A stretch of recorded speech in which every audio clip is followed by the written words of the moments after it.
আমার প্রিয় ছাত্রছাত্রীরা, আজকে আমরা ক্লাসের গণিত পরিমেয় সংখ্যা যে পাঠ আছে এটা এই অধ্যায় 1 নম্বর তার অনুশীলন 1.2 কোয়েশ্চন নম্বর 3 সমাধান করব। কোয়েশ্চন নম্বর 3 মধ্যে কি কইছে -2/5 থেকে বড় এবং হাফ থেকে ছোট যে কোনো পাঁচটি পরিমেয় সংখ্যা। এখন তোমরা একটা জিনিস হয়তো এটা দেখিয়ে তোমরা নাও বুঝতে পারো প্রশ্নটা, আমি তোমরা বুঝাই। যেমন দেখো, আমি যদি একটা সংখ্যা রেখা লিখি, সংখ্যা রেখা লিখলে 0 1 2 3 4 5 ডট ডট ডট, এইদিকে -1, তো 0 বাম দিকে -1 -2 কেতা লাগে লিখতেছে, তোমরা একটু ধৈর্য ধরে দেখো, তোমরা বুঝবা, ঠিক আছে। -6 ডট ডট ডট। এখন আমি যদি এখানের মধ্যে 0 থেকে 0 বড় না -1 বড়, 0 বড় না -1 বড়, আমি যদি তোমার একটা বাস্তব কথা কই, যদি আমি কই কেউর কাছ থেকে আমি দাঁড় আনছি 20 টাকা, ঠিক আছে, আমার কাছে দাঁড় আছে 20 টাকা, আর একজন ব্যক্তি আছে যার কাছে 1 টাকাও নেই, তো কার লাভ? 0 টাকা ব্যক্তির লাভ না যার ঋণ আছে তার লাভ? 0 টাকা ব্যক্তির লাভ। তার মানে নিশ্চয়ই আমি কইতে পারি, কি কইতে পারি, যে -20 টাকা, মানে 20 টাকা যে ঋণ করিয়া বোয়াত তার গাঢ় ছাপ বেশি, তার গাঢ় কম, ঠিক আছে। তার মানে 0 যার কাছে আছে 0 টাকা, হেই বড় হে ছোট। এটার মানে, এই কথাটার মানে এটা হইল যে 0 থেকে বাম দিকে যত দূর যাইমু সংখ্যা কেতে হইব ছোট হইব, অর্থাৎ -6 কেতে হইব ঋণ বেশি টাকা, -1 কম টাকা, তার মানে এটা বড়। তো -6 থেকে যদি কয় বড় সংখ্যা লেখো, তো আমরা কিতা লেখো, -5 -4 -3 -2 -1 0 1 2 3 এরকম, ঠিক আছে। আর 0 ডান দিকে আমরা যত দূর যাইমু তত সংখ্যা বড় হইব, আর 0 বাম দিকে যত দূর যাইমু সংখ্যা তত ছোট হয়। আশা করি বুঝতে পারছো কিতা কইছি। ঠিক একই রকম এখানে যেমন দেখো, সংখ্যাটা আমার কিতা কইছে -2/5, তো আমি -2/, মনে করো এটা 0/5 1/5 2/5 3/5, ঠিক আছে, 4/5 5/5, ঠিক আছে। এখানে -1/5 -2/5, তারপর -3/5 -4/5।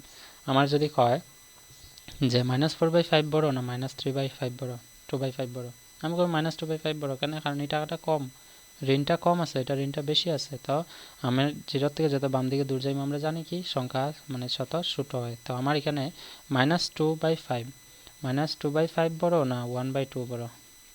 স্বাভাবিক এটা 1/2 কই থাকে, 1/2 থাকবে সে 0 ডান দিকে, তো 0 ডান দিকে 1/2 মানে কি, তা 1/2 কথা রইল গিয়া তোমার হাফ, মানে 50/100, ঠিক আছে। 50/100 বা 5/10 আমরা কইতে পারি। তো 5 একে 5, 5 দুগুণা 10, বা আমরা কইতে পারি 4/8, ঠিক আছে। 4 একে 4, 4 দুগুণা 8। তো এখানে আমার কিতা আছে 5/2/5 3/5 এবং 4/5।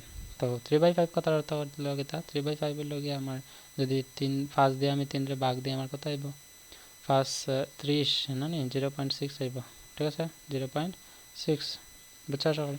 ঠিক একই রকমভাবে আমার এখানে প্রশ্নত কইছে যে -2/5 থেকে বড় এবং 1/2 থেকে, তার মানে -2/5 এটা আছে, এটা থেকে বড় কোনগুলো হইব, 0, এটা ডান দিকে যত সংখ্যা থাকা সেগুলো বড় হইব, 1/5 0/5 1/5 2/5 3/5।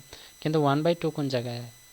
5/5 মানে কি, 1 দিয়ে কাটলে হইব 1, তো এটার অর্ধেক কেটে আইব 0 থেকে, তার অর্ধেক কোনটা আইব, এই জায়গার মধ্যে পড়বো, ঠিক আছে। তো এই জায়গার মধ্যে পড়লে আমার 3/5 একটা পরিমেয় সংখ্যা আইতে পারে। তো এটার পরে আমার পরিমেয় সংখ্যা কি থাকছে, 1টা 2টা 3টা 4টা 5টা পাইমু, 5টা না নেই 5টা পাইমু। বুঝছো আশা করি। বা এটার আমি 5-এর লগে যদি আমি 2 পূরণ করে দিই, আরেকটু বড় হয়ে যাব সংখ্যাটা। যেমন আমি লিখতে পারি এখানে কিতা লিখতে পারবো, যে কোয়েশ্চন নাম্বার 3 সলিউশন -2/3 ও 1/2 থেকে, সরি এখানে লিখতে লাগবে থেকে বড়, ঠিক আছে, থেকে বড় ও 1/2 থেকে ছোট 5টি পরিমেয় সংখ্যা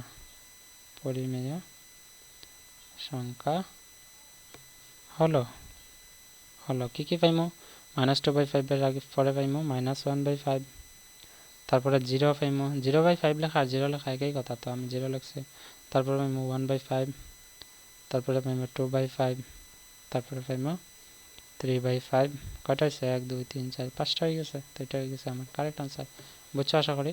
কিন্তু আমার হাফ থেকে ছোট হয়েছে, তো হাফ এখানে কই আইব, হাফ 5/5 হলো 1, আর এখানে হলো 0/5 হলো 0, তো 0 আর 1 এর মধ্যে হাফ কই করবো, 0 আর 1 এর মধ্যে এটা হলো 0.1 0.2 0.3 0.4, ঠিক আছে, 0.1 না 0.2 0.4 0.6, তো 6 এর মধ্যে এদিকে এদিকে পড়লে তার থেকে ছোটো যদি পড়ে 0.5 বা 0.5 এখানে পড়ে, তো এখানে পড়লে আমি 3/5 লিখতে পারি। আশা করি বোঝা গেছে। এটা হচ্ছে আমার কোয়েশ্চেন নাম্বার অনুশীলনী 1.2 তোমরা দেখতে পাইতেছো 1.2 কোয়েশ্চেন নাম্বার 3 সলিউশন। আশা করি বোঝা গেছে। So see in the next video. আর বাকি অনুশীলনী এবং অনুশীলনী 1.1 এর এই অধ্যায়ের সবগুলোর ভিডিও ডেসক্রিপশনে লিঙ্ক আছে, তোমরা ডেসক্রিপশনে ক্লিক করলে লিঙ্ক পাইবা একদম ডিটেলসে দেওয়া। তো এটা দেখে লাইও। So see in the next video. Until then keep watching, keep sharing and take care. By.